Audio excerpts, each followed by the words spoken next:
Attachment of foetus to placenta occurs through.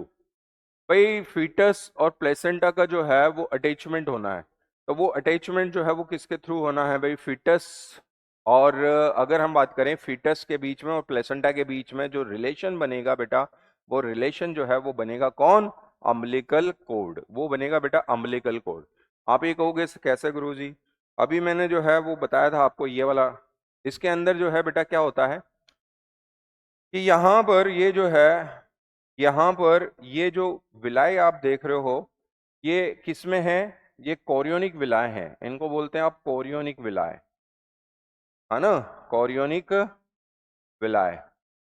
अब आप कहोगे सर कोरियोनिक विलाय क्यों? क्योंकि outermost foetal membrane chorion है। ये आउटर मोस्ट फीटल मेम्ब्रेन कौन सी है? कोरियोन। और इसके विलाय कोरियोनिक विलाय।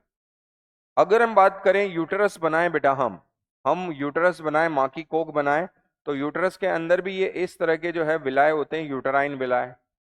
ये लीजिए, ये कौन से विलाय? यूटेराइन विलाय। और ये जो है कोरियोनिक विलाय और यूटेराइन जो विलाय हैं वो आपस में मिलेंगे और मिलेंगे एक रिलेशन बनाएंगे, और उस रिलेशन को हम क्या बोलते हैं? उस रिलेशन को हम बोलते हैं बेटा जी प्लेसेंटा। प्लेसेंटा के थ्रू जो है वो न्यूट्रिएंट्स अंदर जा सकते हैं, ऑक्सीजन अंदर जा सकती है ना? हम ये कहेंगे बाहर CO2 बाहर आ सकती है, नाइट्रोजनस वेस्ट बाहर आ सकते हैं। तो ये सब चीजें होती है डिफ्यूजन के थ्रू। डिफ्यूजन के थ्रू यहां से हो जाता है। हम ये कहें कि यहां के बाद जब फीटस तक ये सब चीजें जाएगी तो किसके थ्रू जाएगी भाई? ये जाएगी अम्बिलिकल कोड के थ्रू। अम्बिलिकल कोड के थ्रू जाएगी। तो ये जो है अम्बिलिकल कोड फीटस और प्लेसेंटा के बीच में रिलेशन है, प्लेसेंटा और फीटस के बीच में रिलेशन है। तो हम ये कहें अम्बिलिकल कोड।